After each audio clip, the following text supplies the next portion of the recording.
देखिए हर खबर यहीं पर, सब्सक्राइब कीजिए TV9 भारतवर्ष।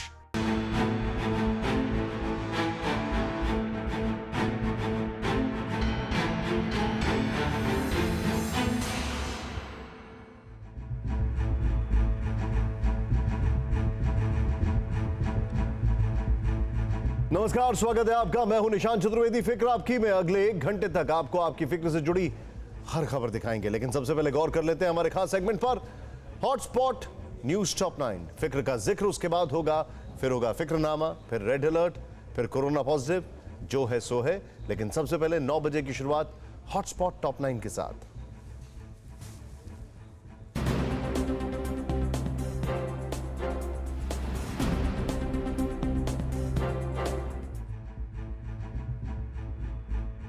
देश की सुरक्षा से जुड़ी एक फिक्र सबसे पहले आपको खबर आ रही है। हम आपको बताना चाहेंगे कि आपके शहर हॉटस्पॉट इलाकों का अपडेट हॉटस्पॉट टॉप 9 दिखाने से पहले हॉटस्पॉट हेडलाइंस। सबसे पहले हॉटस्पॉट नंबर 1 यानी मुंबई की बात कर रहे हैं।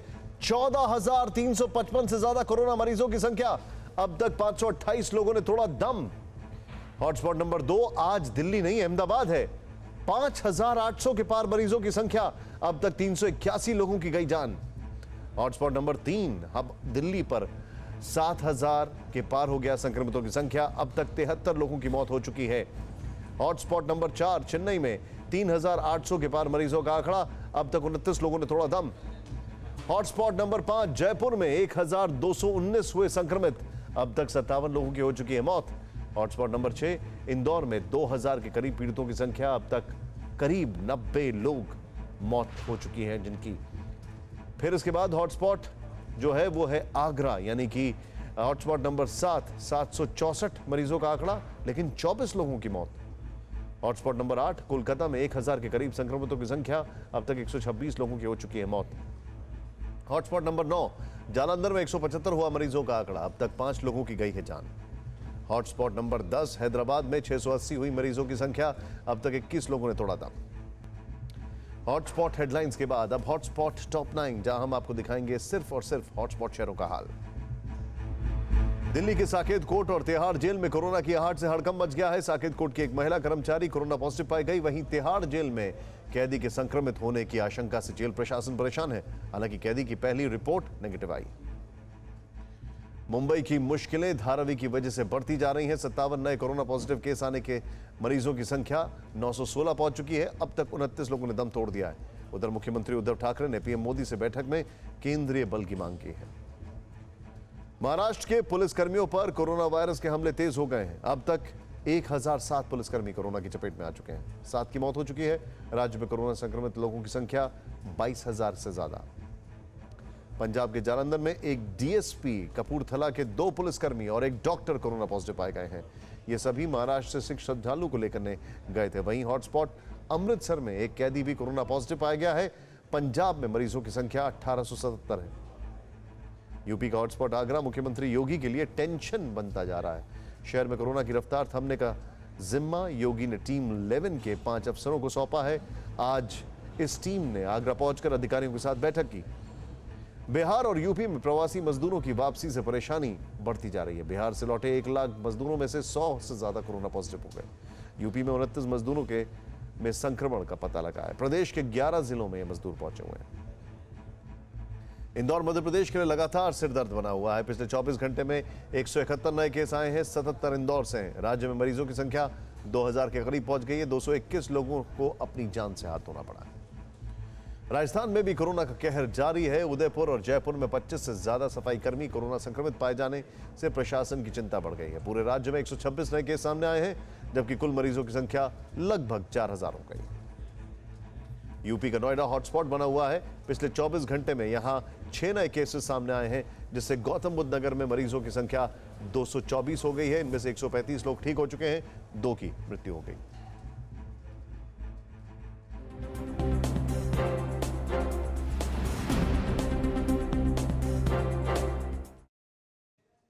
और इस वक्त की सबसे बड़ी फिक्र हमारे देश भारत और कोरोना फैलाने वाले पड़ोसी मुल्क चीन की नापाक हरकतों से जुड़ी हुई है।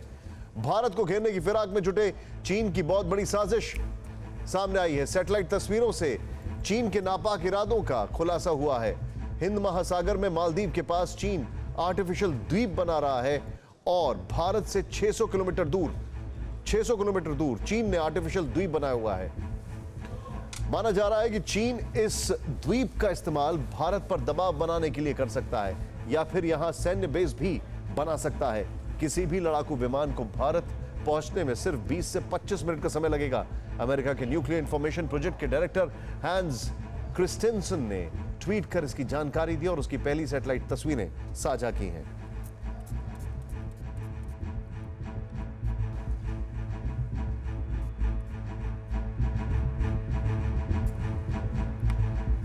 इन तस्वीरों को आप देख रहे हैं, सीधे हम आपको लेकर चलेंगे हमारे सहयोगी अभिषेक उपाध्याय और जानकारी देने। ओवर टू यू अभिषेक।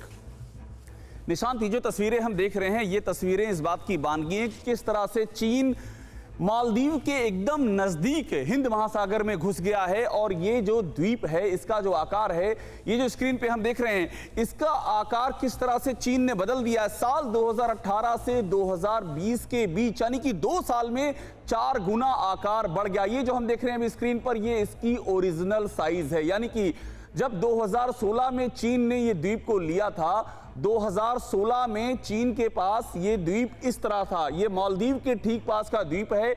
इसका हम ओरिजिनल साइज आपको दिखा रहे हैं। छोटा सा एरिया है, छोटा सा द्वीप है। इसे कृत्रिम द्वीप बोलते हैं, जो कि कुछ विशेष आवश्यकताओं के लिए दिया जाता है। चीन ने ये जो हम साइज देख रहे हैं, साल 2016 में चीन ने ये द्वीप मालदीव से लीज पर लिया था। $4 मिलियन की लीज पर लिया था और इस तरह के 16 द्वीप लिए थे। उन 16 में से एक ये जो हम देख रहे हैं, ये द्वीप था। ये 2000 निशांत, ये बात है साल 2016 की। लेकिन 2020 आते आते यहां तस्वीर बदल गई है और अहम बात यह है कि अभी जो हम आपको तस्वीर दिखाने वाले हैं, ये तो वो तस्वीर आप देख रहे हैं जो कि ओरिजिनल तस्वीर है जब चीन ने इस द्वीप को मालदीव से पट्टे पर यानी कि लीज पर लिया था। और बाद में क्या हुआ, हम आपको अब वो दिखाएंगे कि किस तरह से चीन ने इस ओरिजिनल द्वीप में, ये देखिए, बड़ा बदलाव कर दिया। 4 गुनी साइज बढ़ा दी है इसकी।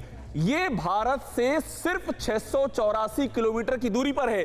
इसका रणनीतिक महत्व समझिए, भारत से सिर्फ 684 किलोमीटर की दूरी पर। और देखिए, ये जो हम तस्वीर देख रहे हैं जहां लिखा है रिक्लेम्ड लैंड, ये वो जगह हैं जहां ड्रेजिंग करके, यानी कि खुदाई करके, सिल्ट निकाल करके, बालू निकाल करके चीन ने इसके आकार को 4 गुना बढ़ा दिया है। और सुरक्षा विशेषज्ञों की चिंता इस बात की है कि यहां से भारत आने में सिर्फ 20 मिनट लगेंगे। निशांत, जो चिंता है इस बात की है कि यहां से लड़ाकू विमान अगर चीन चाहे भारत में भेजना तो उसे सिर्फ लगेंगे 20 मिनट का वक्त चाहिए, उससे ज्यादा वक्त उसको नहीं चाहिए। ये एक बड़ी चिंता की बात है। पर क्योंकि मेरे साथ मेरे सहयोगी अभिषेक मनीष झा भी जुड़ चुके हैं। मनीष, एक बहुत बड़ा चिंता का विषय जो हमारे सामने तस्वीरें आ रही हैं, भारत को लेकर चीन की एक और स्ट्रैटेजी है और वो भी ऐसे टाइम पर जब पूरी दुनिया का ध्यान कहीं और है और डाइवर्जन टैक्टिक्स में वो माहिर है।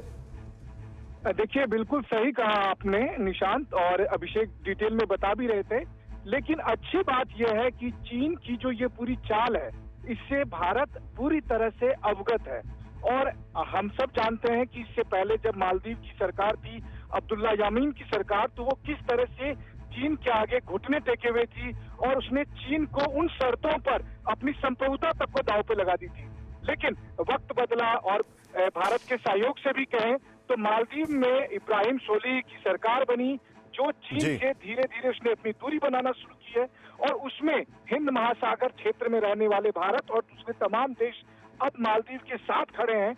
ऐसी स्थिति में जानकारों का यह मानना है कि चीन ने जो ये चाल चली थी, आपको याद होगा निशांत, जब हम लोग श्रीलंका में थे, कोलंबो बंदरगाह के पास हम्मन टोटा, आपको याद होगा जी। चीन की यही रणनीति होती थी कि समुद्र में अगर कोई जगह है तो उसको वो लीज पर लेता था, फिर वहाँ कृत्रिम द्वीप बनाता था। और फिर चूंकि उन्हें पता होता था कि चाहे श्रीलंका हो, मालदीव हो, म्यांमार हो, वो मनीष, चुका नहीं पाएगा। भारत की सरकार को अभी कितनी फिक्र है, बस एक लाइन में बताइए। देखिए, ये बात तो सच है कि चीन वहाँ निवेश के बहाने अपना हाथ पर पसार रहा है। लेकिन अच्छी बात यह है कि भारत की सरकार ये देख रही है कि अब जो मालदीव की सरकार है वो भारत और इस तरह के जो शुभचिंतक वाले देश हैं उनके साथ मिलकर चीन का सामना करने के लिए। बहुत बहुत शुक्रिया मनीष, मैं आपको रोकूंगा। यानी कि इस देश की बहुत बड़ी फिक्र है चीन की ये नापाक हरकत, लेकिन बेफिक्र नहीं हैं हम, ना ही भारत सरकार, क्योंकि ये वही चीन है, जरा सोचें, जिसने साउथ चाइना सी में 7 आर्टिफिशियल आइलैंड बनाए 2000 एकड़ के अंदर।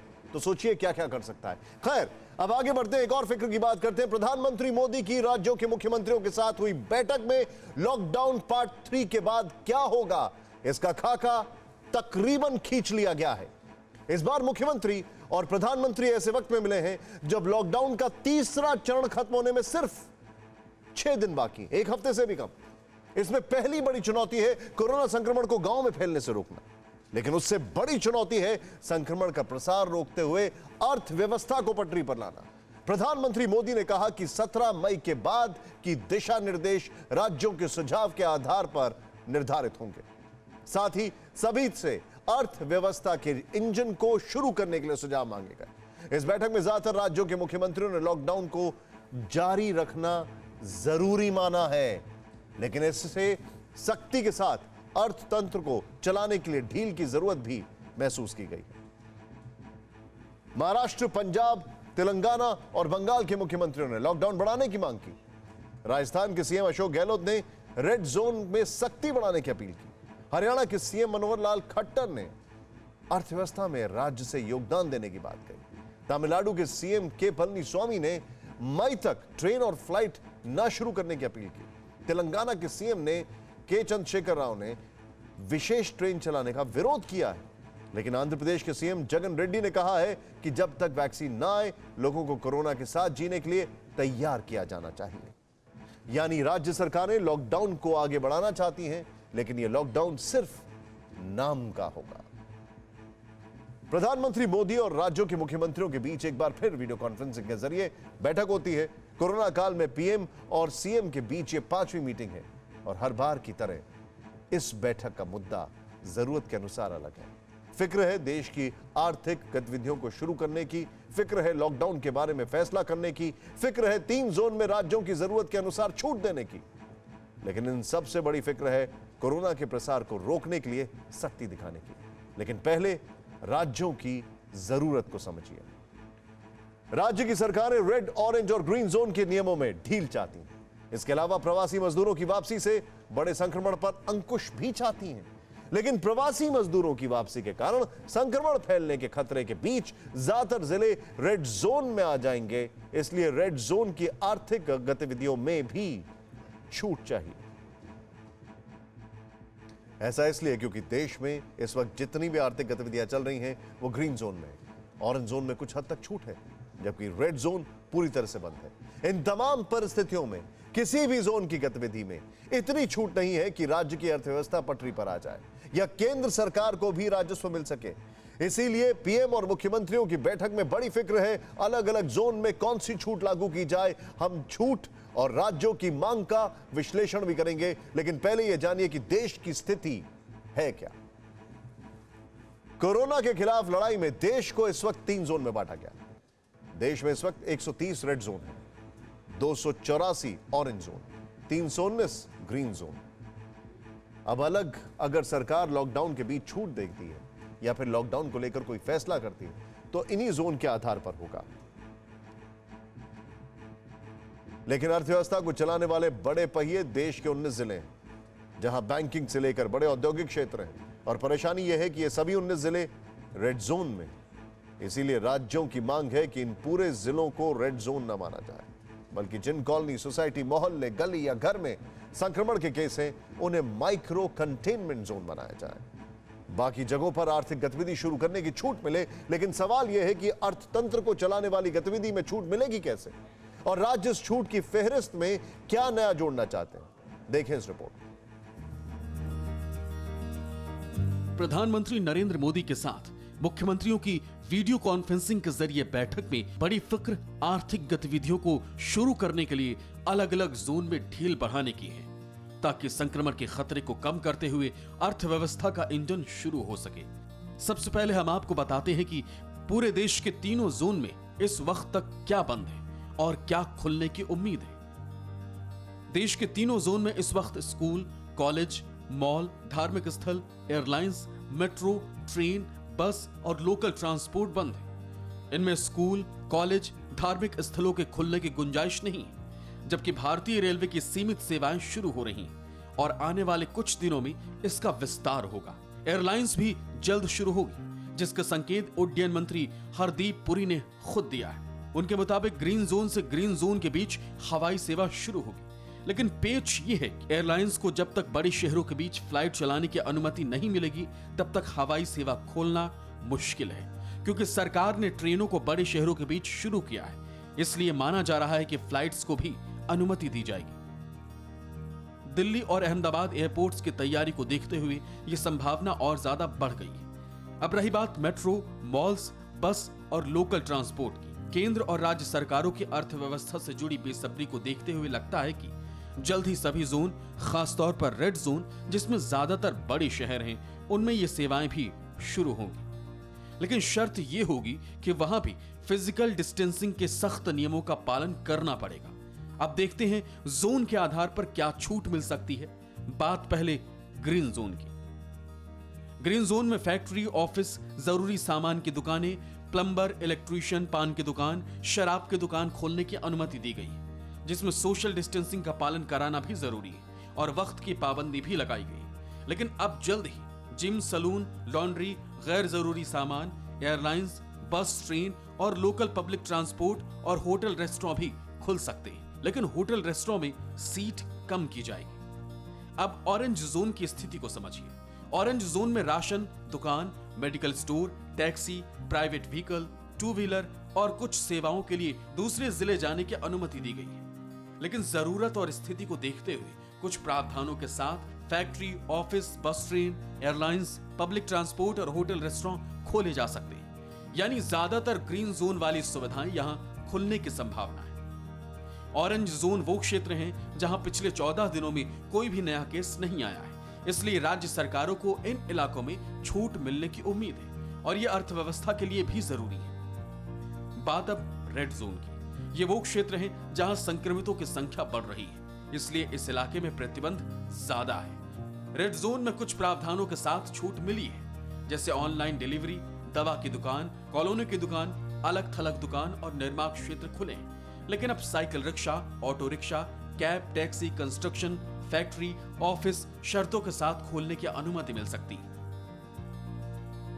देश की अर्थव्यवस्था को पटरी पर लाने के लिए हर उस इकाई को शुरू करना होगा जो बंद है या ठप है। लेकिन इसमें सबसे बड़ी समस्या कोरोना संक्रमण को रोकने के लिए अपनाए जाने वाले उपाय हैं। फैक्ट्री या वर्क प्लेस में सोशल डिस्टेंसिंग की मॉनिटरिंग भी करनी पड़ेगी। लेकिन इंसानी स्वभाव को देखें तो छूट मिलने का मतलब है कोरोना का प्रसार, जो छूट मिलते ही बढ़ेगा।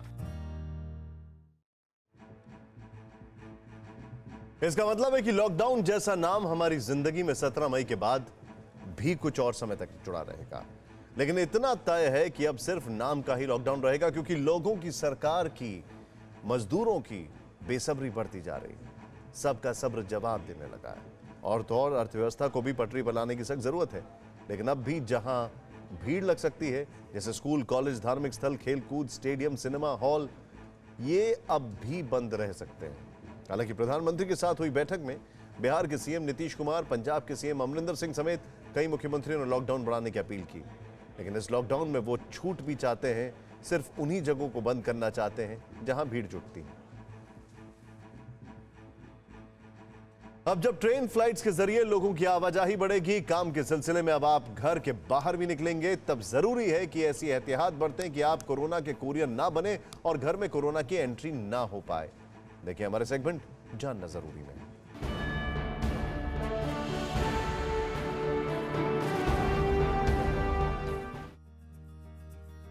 कोरोना काल से पहले जब आप दफ्तर के बाद घरों के लिए निकलते थे, तो ऐसा तनाव का लबादा साथ नहीं लिपटा होता था। लेकिन आज तन से लेकर मन तक सब कोरोना के फिक्र में ही उलझा है। हमारी और आपकी ये फिक्र सरकार को भी है। इसलिए दिल्ली सरकार ने अपने सारे कर्मचारियों को सुझाव दिया है कि ऑफिस से घर लौटने के साथ ही क्या क्या सावधानियां बरतनी चाहिए, जो आपके लिए भी काफी अहम है। इस सुझाव के मुताबिक जब आप ऑफिस से निकले तो फोन करके घर में बता दें, ताकि घर का कोई सदस्य आपके पहुंचने के समय मेन डोर यानी मुख्य दरवाजा खोल कर रखे। यह सावधानी इसलिए क्योंकि आप दरवाजे का नॉब या कॉल बेल ना छुएं। दरवाजे के बाहरी बाल्टी में पानी और वॉशिंग पाउडर या ब्लीचिंग पाउडर घोलकर रखा होना चाहिए। घर के दरवाजे पर पहुंचते ही आप कार की चाबी, मोबाइल फोन, कलम, सैनिटाइजर बोतल जैसी चीजें घर के बाहर एक बॉक्स में रख दें। इसके बाद बाल्टी में अच्छे से हाथ धोएं, फिर बाल्टी में कुछ मिनट के लिए पैर डालकर खड़े हो जाएं। इसके बाद टिश्यू पेपर और सैनिटाइजर की मदद से बॉक्स में रखी चीजें जैसे मोबाइल फोन, कार की चाबी को सैनिटाइज करें। फिर साबुन और पानी से एक बार और अपने हाथों को धोएं। इसके बाद बिना किसी चीज को छुए घर के अंदर जाएं। घर के अंदर जाते ही आप सीधे बाथरूम में जाएं, जो पहले से खुला हो, और बाथरूम में भी बाल्टी में वॉशिंग पाउडर घुला हो, जिसमें आप अपने सारे कपड़े निकालकर डुबो दें। इसके बाद शैम्पू और साबुन लगाकर अच्छे से नहाएं। नहाने के बाद अपने कपड़े धो लें। फिर इसे हाई टेम्परेचर सेटिंग के साथ वॉशिंग मशीन में रखें और इसे सूरज की सीधी रोशनी में सुखाएं। ये सब करने से आप कोरोना को अपने घर में एंट्री देने से रोक सकते हैं।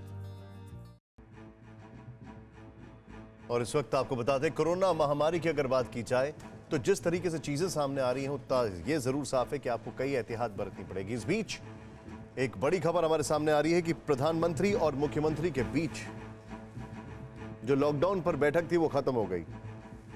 लॉकडाउन बढ़ाने के पक्ष में 6 राज्य हैं और लॉकडाउन पर पीएम और मुख्यमंत्रियों की बैठक खत्म हो गई है। ये 5वें दौर की बैठक थी, आपको बताना जरूरी हो जाता है। इस बैठक में कई सारे फैसलों की उम्मीद की जा रही थी। लॉकडाउन 4 को लेकर उम्मीद की जा रही थी क्या होगा। पीएम और मुख्यमंत्रियों की जो बैठक है खत्म हो गई है।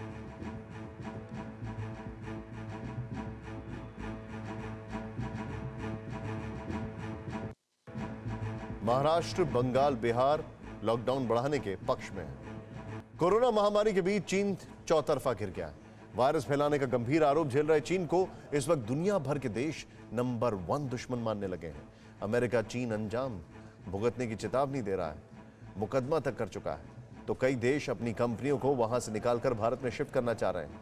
यहां तक कि आईफोन बनाने वाली कंपनी एप्पल भी 20% काम को चीन से भारत लाने की तैयारी में है और इसके चलते चीन बुरी तरह से भारत से चिढ़ता जा रहा है।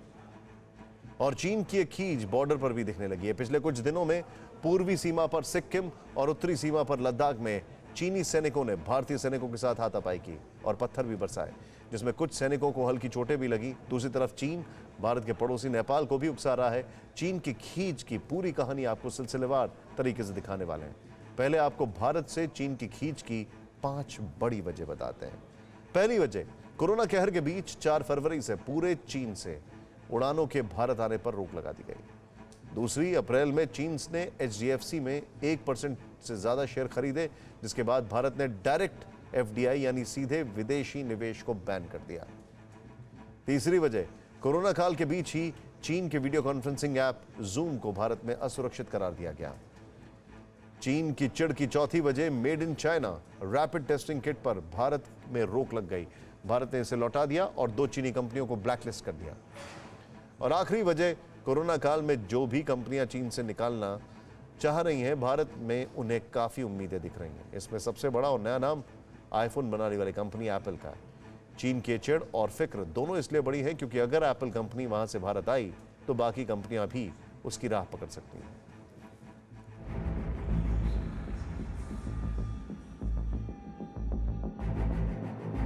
ये चीन में एप्पल कंपनी की फैक्ट्री है, जहां आईफोन, आईपैड्स और लैपटॉप तैयार होते हैं। लेकिन कोरोना युद्ध के बीच अमेरिका की चीन से चिढ़ इतनी ज्यादा बढ़ चुकी है कि अब अमेरिका इन फैक्ट्रियों को समेटकर भारत लाना चाहता है। खबर है कि अमेरिका एप्पल की उत्पादन क्षमता का लगभग 20% हिस्सा भारत में शिफ्ट करने पर विचार कर रहा है। इसके साथ ही एप्पल भारत में कॉन्ट्रैक्ट मैन्युफैक्चरर्स विस्ट्रॉन और फॉक्सकॉन के जरिए अपना मैन्युफैक्चरिंग रेवेन्यू भी अगले 5 वर्षों में बढ़ाकर लगभग $40 अरब यानी 3032 अरब रुपए तक करना चाहता है, जिसका एक बड़ा हिस्सा एक्सपोर्ट किया जाएगा। एप्पल कंपनी इसके लिए प्रोडक्शन लिंक्ड इंसेंटिव यानी PLI स्कीम के तहत इंसेंटिव लेगी। PLI स्कीम का फायदा लेने के लिए किसी कंपनी को 2020 से 2025 के बीच चरणबद्ध तरीके से देश में कम से कम $10 अरब के मोबाइल हैंडसेट बनाने होंगे।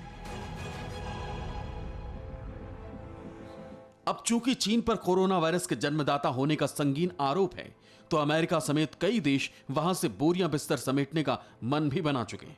ऐसे में भारत ग्लोबल एक्सपोर्ट का एक बड़ा हिस्सा हासिल करने पर विचार कर रहा है। कोरोना काल में केंद्र सरकार के सामने दो बड़ी चुनौतियां हैं। पहला, ठप अर्थव्यवस्था को फिर से शुरू करना, और दूसरा, देश में हाईटेक मैन्युफैक्चरिंग कंपनियां लाना। इसी मकसद से प्रधानमंत्री मोदी ने पिछले साल दिसंबर में एप्पल, सैमसंग और डोमेस्टिक हैंडसेट कंपनी लावा के सीनियर एग्जीक्यूटिव के साथ बैठक भी की थी। और सूत्र बताते हैं कि इन दिनों भी कई विदेशी कंपनियों से भारत की बातचीत जारी है। यहां यह भी जानना जरूरी है कि एप्पल कंपनी की मैन्युफैक्चरिंग भारत आई तो उससे कितना लाभ मिलेगा। इसके लिए चीन के फायदे पर नजर डालते हैं। चीन में एप्पल से प्रत्यक्ष और अप्रत्यक्ष तरीके से लगभग 48 लाख लोगों को रोजगार मिला है। ग्लोबल हैंडसेट एक्सपोर्ट में एप्पल का मार्केट शेयर 38%। इन आंकड़ों से अगर हिसाब लगाएं तो एप्पल का 20% उत्पादन भी अगर भारत में हुआ तो करीब 10 लाख लोगों को इससे रोजगार मिल सकता है और ग्लोबल हैंडसेट निर्यात में भी भारत की हिस्सेदारी बढ़ सकती है।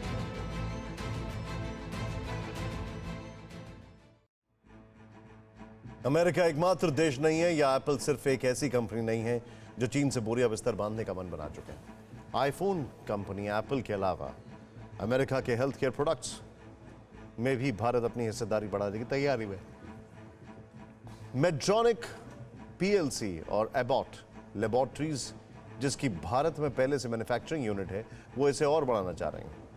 ऐसी करीब 1000 कंपनियां हैं जिससे भारत सीधे बातचीत कर रहा है। उधर अमेरिका के अलावा जापान ने भी अपनी मैन्युफैक्चरिंग यूनिट चीन से शिफ्ट करने की तैयारी कर ली है। इन कंपनियों के लिए जापानी सरकार ने $2 अरब यानी करीब 15,260 करोड़ रुपए का कोष तैयार कर लिया है। एक रिसर्च के मुताबिक चीन में काम करने वाली कुल 2600 जापानी कंपनियों में 37% वहां से निकलना चाह रही हैं। ब्रिटेन को भी शक है कि कोरोना महामारी के पीछे चीनी साजिश है। इस हालात में आगे बिजनेस सामान्य तरीके से नहीं चल सकेगा। ब्रिटेन ने WHO और अंतर्राष्ट्रीय संस्थाओं से मांग की है कि आखिर चीन ने इसे रोकने की कोशिश क्यों नहीं की। और जर्मनी ने तो चीन पर कोरोना से हुए नुकसान के लिए भरपाई के लिए 130 बिलियन पाउंड का जुर्माना ठोका। कोविड-19 के इस दौर में मजदूरों के पलायन की रोज ही तस्वीरें आ रही हैं, लेकिन इसने शहर और गांव दोनों की ही फिक्र बढ़ा दी है। पहली फिक्र यह है कि अगर मजदूर चले जाएंगे तो शहर में क्या रह जाएगा। दूसरी फिक्र यह है कि मजदूर जब अपने गांव जाएंगे तो वहां पर क्या लेकर जाएंगे। आइए देखते हैं फिक्रनामा। आज की फिक्र बढ़ाने वाली सबसे गंभीर तस्वीर देखिए। आप देख सकते हैं तस्वीरों में ऑटो वालों को कितनी लंबी लाइन में खड़ा होना पड़ रहा है। दरअसल मुंबई के काली पीली टैक्सी और ऑटो यूनियन के मुताबिक करीब 2000 काली पीली टैक्सी वालों ने मुंबई छोड़ दिया है और ऑटो वाले भी वापस अपने गांव का रुख कर रहे हैं। इनका कहना है कि इन्हें महीनों से कोई काम नहीं मिला है, इसलिए ये हिमाचल प्रदेश, यूपी और झारखंड वापस जा रहे हैं।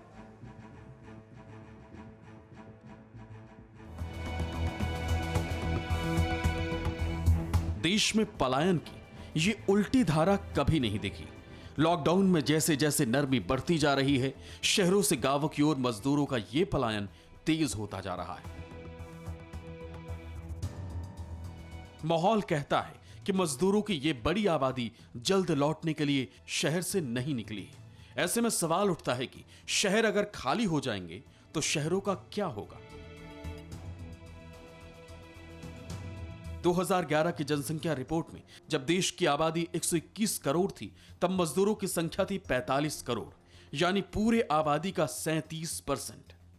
2001 से 2011 के बीच एक दशक में मजदूरों की संख्या में 31.8% की बढ़ोतरी देखी गई और इसके आधार पर अनुमान लगाया है कि 2021 तक प्रवासी मजदूरों की आबादी 55 करोड़ होगी। यानी ये एक ऐसा बड़ा वर्ग है जिस पर शहरों के उद्योग धंधे निर्भर हैं, देश की अर्थव्यवस्था निर्भर है। सवाल ये उठ रहा है कि जब उद्योग धंधे शुरू होने को हैं, मजदूरों को पलायन से रोका क्यों नहीं जा रहा है। अगर शहर से मजदूर चले गए तो उद्योग धंधे कैसे चलेंगे।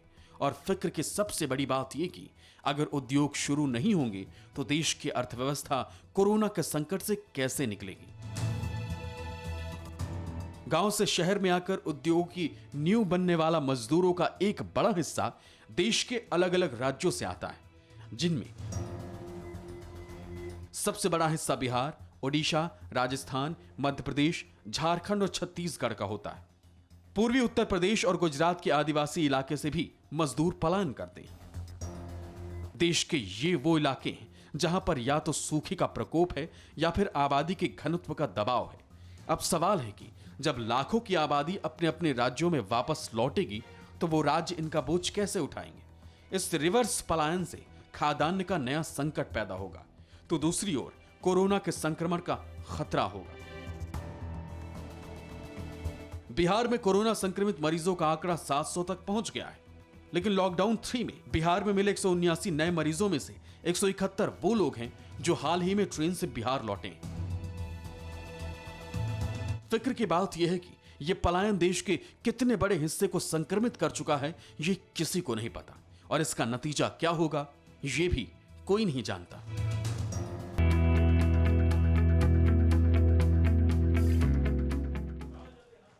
काफी लंबे समय से फिक्र थी कि गांव का युवा शहरों का रुख कर रहा है, जिसकी वजह से देश की खेती काफी हद तक महिलाओं पर निर्भर हो गई थी और फसल कमजोर हो रही थी। अब जब बुजुर्ग का वर्ग, मजदूरों का वर्ग वापस लौट रहा है तो एक बार फिर खेती मजबूत होगी। लेकिन अर्थव्यवस्था चलाने के लिए उद्योगों को रफ्तार पकड़ना बहुत आवश्यक है। ये थी मजदूरों के पलायन के बढ़ने की रफ्तार की खबर। अब बात करते हैं संक्रमण की रफ्तार बढ़ाने वाले शहरों की और अब खास सेगमेंट रेड अलर्ट का जिक्र।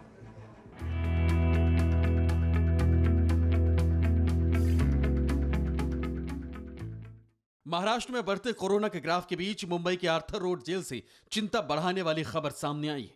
आर्थर रोड जेल में कोरोना संक्रमण के 81 नए मामले सामने आए। इसके बाद जेल में कोविड-19 वायरस से संक्रमितों की संख्या 184 पहुंच गई, जिनमें 26 जेल अधिकारी भी शामिल हैं।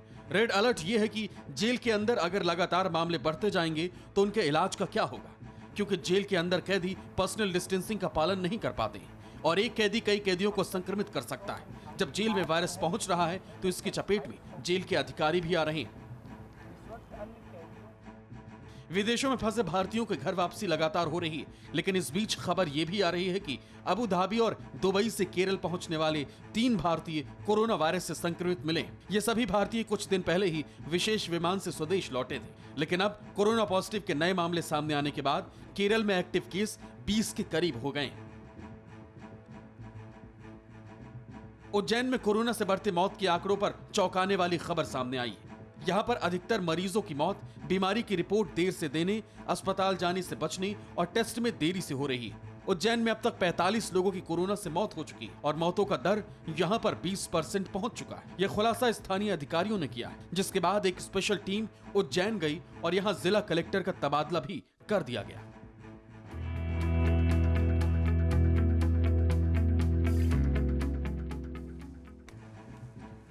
और अब बात करते हैं इस वक्त के सबसे बड़े डर की। डर कोरोना होने पर क्या करें। हम आपके लिए एक एक्सक्लूसिव ऑडियो लेकर आए हैं, जिसमें मुंबई के पहले कोरोना संक्रमित मरीज ने कोरोना पॉजिटिव होने से लेकर कोरोना नेगेटिव होने तक की अपनी कहानी बताई। इस मरीज का नाम का खुलासा हम नहीं कर सकते, लेकिन इसने 3 महत्वपूर्ण बातें बताई। पहला, अगर कोरोना होता है तो डरो मत। दूसरा, कोरोना होने पर भी दिमाग शांत रखो, सामान्य व्यवहार करो। तीसरा, ये एक मामूली फ्लू है जिसमें मामूली सी तकलीफ होती है, यानी आप फिक्र छोड़ेंगे तो फर्क साफ दिखेगा। Since some of my friends and senior citizens wanted me to share my experience of going through this coronavirus journey, I'm recording this audio clip. So here's how it all happened. कोई भी बीमारी बहुत गंभीर हो जाती है जब आप डर जाते हैं, और इसी डर को दूर भगा रहा है ये ऑडियो। मुंबई के कोरोना संक्रमित पहले मरीज ने अपने दोस्तों के लिए 6 मिनट का ऑडियो क्लिप जारी किया है और 50 दिन में कोरोना पॉजिटिव से कोरोना नेगेटिव होने की कहानी सुनाई है, जिसके मुताबिक मरीज को 10 अप्रैल को बुखार और सिर दर्द का एहसास हुआ था। मरीज ने कैलपॉल की गोली खाई और अस्पताल में जांच कराई। 14 अप्रैल को मरीज की रिपोर्ट में कोरोना पॉजिटिव आया। इसके बाद मरीज को मुंबई के एक अस्पताल में भर्ती करा दिया गया। The test result came on 19th as COVID-19 positive again. I had, in the meantime, already started doing my morning physical exercises every day to keep myself fit. My nose swab was taken on 24th and the test result came on 26th as COVID-19 positive, even though I was doing fine and in good health. My throat swab was taken again after 7 days, which is on 1st of May, and the result came on 3rd May as COVID-19 negative. In these 3 weeks that I spent in the hospital, I've seen over 45 out of the 50 patients recover within few days, not weeks or months. These patients ranged from children to senior citizens. The remaining 5 patients needed some extra care to recover. Corona वीर ने बताया कि 50 दिनों में तकलीफ सिर्फ उतनी ही हुई जितनी बुखार में होती है। इलाज भी कुछ नहीं हुआ अस्पताल में। पैरासिटामोल की 500 mg की गोली, एसिडिटी की दवा दी गई। इलाज के दौरान हार्ट बीट, ब्लड प्रेशर तक की जांच नहीं की गई। खुद के इम्यून सिस्टम ने ही बाहर निकाला। लेकिन अगर इलाज घर पर कराया होता तो मर्ज बहुत पहले दूर हो गया होता। I would recommend home quarantine as the best option if possible to get well soon instead of being in the hospital unless you have serious health issues. I've heard stories, I would say, of COVID-19 patients getting into the ICU after knowing that they have tested positive only because they had a panic attack. Corona के इस काल में ये शब्द सभी को डरा रहे हैं। लगातार होती मौत, संक्रमण की बढ़ती रफ्तार, वायरस का बदलता रूप, हॉटस्पॉट और अस्पताल। लेकिन जब पूरी दुनिया डरा रही है तो कोरोना से कैसे लड़े, ये बताया है मुंबई की कोरोना वीर ने। कोरोना पर जीत हासिल करने वाले मरीज के मुताबिक पैनिक होने की जरूरत ही नहीं है और याद रखने की जरूरत है कि यह सिर्फ एक फ्लू है और आप इससे आसानी से रिकवर हो सकते हैं। अगर आप अस्पताल जाने के बजाय होम क्वारंटीन होते हैं तो आप अपनी इम्यूनिटी बढ़ाने के लिए अदरक, शहद, नींबू ले सकते हैं, गर्म पानी पी सकते हैं, जो अस्पताल में मुमकिन नहीं है। कोरोना वायरस महामारी की चपेट में देश के अब तक 60,000 से ज्यादा लोग आ चुके हैं। कई राज्य ऐसे हैं जहां पर ये मामले लगातार बढ़ते जा रहे हैं। खासतौर पर गुजरात में हालात चिंताजनक हो गए हैं, क्योंकि गुजरात के अहमदाबाद में अब तक 343 सुपर स्प्रेडर कोरोना वायरस से पॉजिटिव पाए गए हैं, जो कि इस वक्त न सिर्फ अहमदाबाद, न सिर्फ गुजरात, बल्कि देश के लिए सबसे बड़ी फिक्र है। आखिर सुपर स्प्रेडर है क्या और ये कौन लोग हैं, इस रिपोर्ट में देखिए। 20 अप्रैल से लेकर अब तक गुजरात के अहमदाबाद में 343 सुपर स्प्रेडर कोरोना पॉजिटिव निकले हैं और इन आंकड़ों ने अहमदाबाद प्रशासन की चिंता बढ़ा दी है, क्योंकि इन सुपर स्प्रेडर्स के संपर्क में जितने लोग आए होंगे उसमें 2 चुनौती, पहली कॉन्टैक्ट ट्रेसिंग और दूसरा संपर्क में आए लोगों को क्वारंटीन करना। इन दोनों चुनौतियों को जानने से पहले सुपर स्प्रेडर है क्या, इसे समझिए। सुपर स्प्रेडर का मतलब वो लोग हैं जिनके संपर्क में कई अनजान लोग आते हैं। सैकड़ों लोगों के संपर्क में आने वाले संक्रमित को सुपर स्प्रेडर कहा जाता है। ऐसे ही सुपर स्प्रेडर अहमदाबाद में कोरोना पॉजिटिव निकले। अब यह भी जानिए कि ये सुपर स्प्रेडर हैं कौन और अहमदाबाद की स्थिति ऐसी हुई क्यों। पहले स्थिति समझिए। अहमदाबाद में इस वक्त 5,800 से ज्यादा कोरोना संक्रमित हैं। इनमें से 380 से ज्यादा लोगों की मौत हो चुकी है, वहीं 1,373 से ज्यादा ठीक हो चुके हैं। लेकिन यह स्थिति अहमदाबाद की हुई क्यों? इस स्थिति का कारण है यही सुपर स्प्रेडर। अब ये सुपर स्प्रेडर कौन है, इसे जानिए।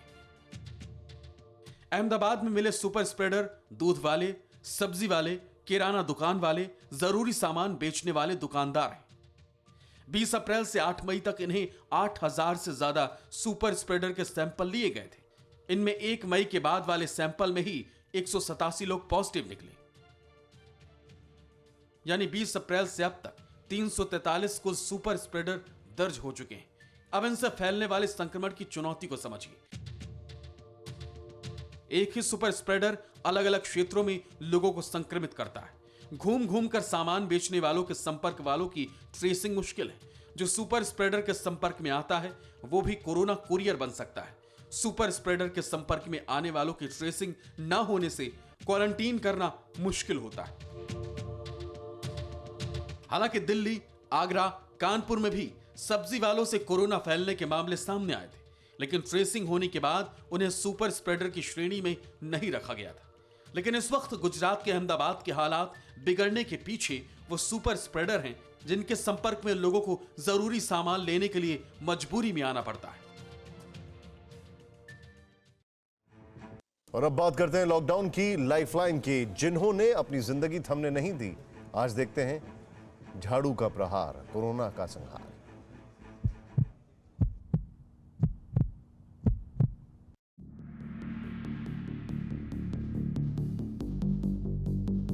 जब सुई की हो दरकार तब किस काम आए तलवार। कुछ इसी अंदाज में कोरोना के वायरस पर झाड़ू फेरने निकला हिंदुस्तान का ये हथियार।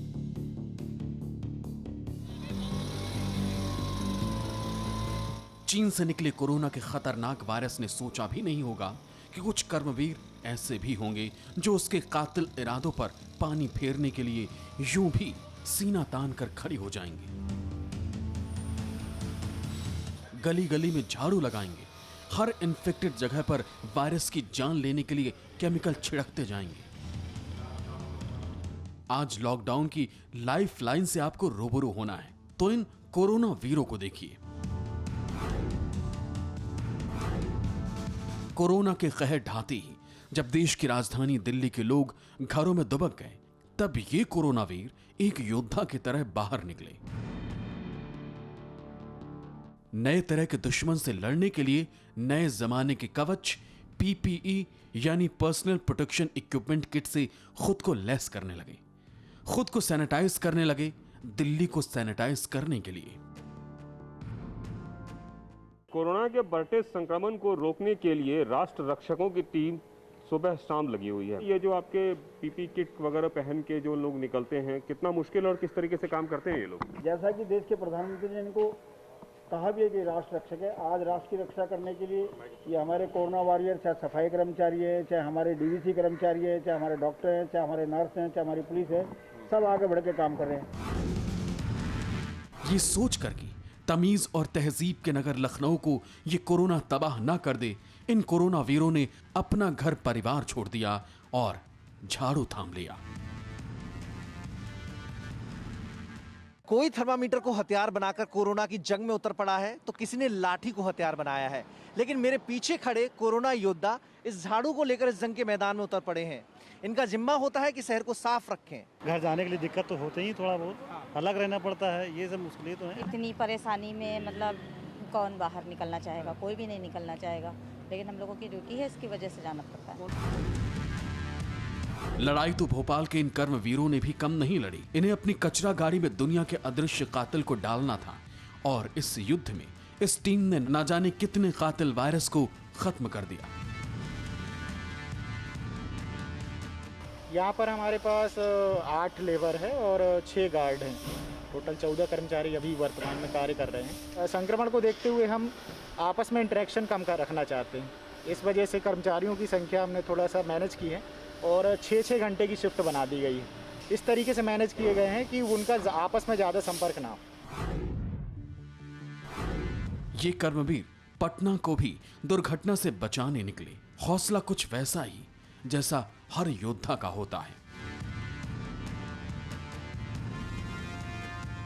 डॉक्टर हो, नर्स हो, मेडिकल स्टाफ्स हो, पुलिसकर्मी हो या फिर नगर निगम कर्मी हो, असली कोरोना योद्धा यही हैं जिनको पूरा देश सलाम कर रहा है। पहले से काम बढ़ गया होगा कोरोना समय में? पहले से काम बढ़ा है। मान ली हम लोग नहीं करेंगे तो कोरोना तो छोड़िए, दूसरे बीमारी फैल जाएगा। आतंक के वायरस से जूझ रहे हिंदुस्तान के ताज श्रीनगर में तो ये कर्मवीर पहाड़ से भी कोरोना को साफ करते रहे। ये मतलब हम सुबह 5 बजे हम घर से निकल जाता है। पहले हम सफाई कर रहा है, सफाई के बाद हम दफ्तर से स्प्रे कर रहा है। शाम को घर पहुंचते हैं, फिर ये कपड़े निकालते हैं, ये धोते हैं, फिर हम रहते हैं अलग कमरे में, घर के सामने मत रहते। हमको फिर खाना वाना उधर ही पहुंचता है। दुनिया में पहली बार साल 1817 में भारत के ही कोलकाता से हैजा फैला था, जिसने पूरे हिंदुस्तान को शमशान बना दिया। इसके बाद 1918 में कयामत की तरह टूटा था फ्लू, जिसने बाकी विकासशील देशों की तुलना में हिंदुस्तान में 4.5% से ज्यादा लोगों की जान ले ली।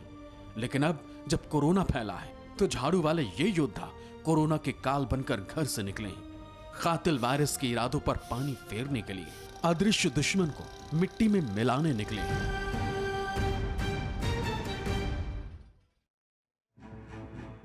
और अब देखते हैं जो है सो है दिनेश गौतम के साथ।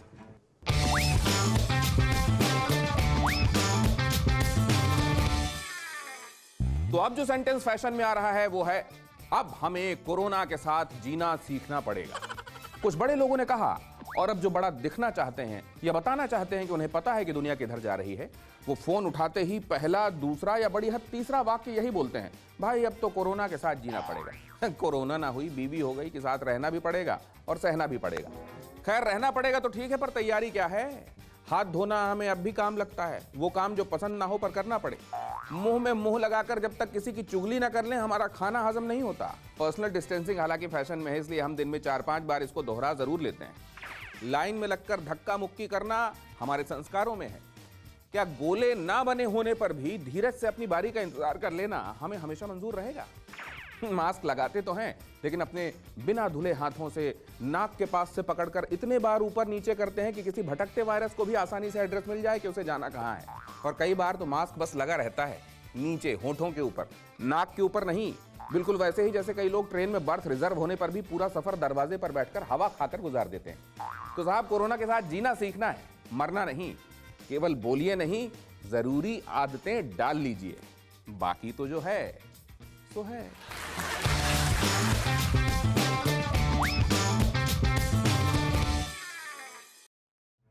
यानी कोरोना की वजह से अब बहुत सारे काम कोरोना।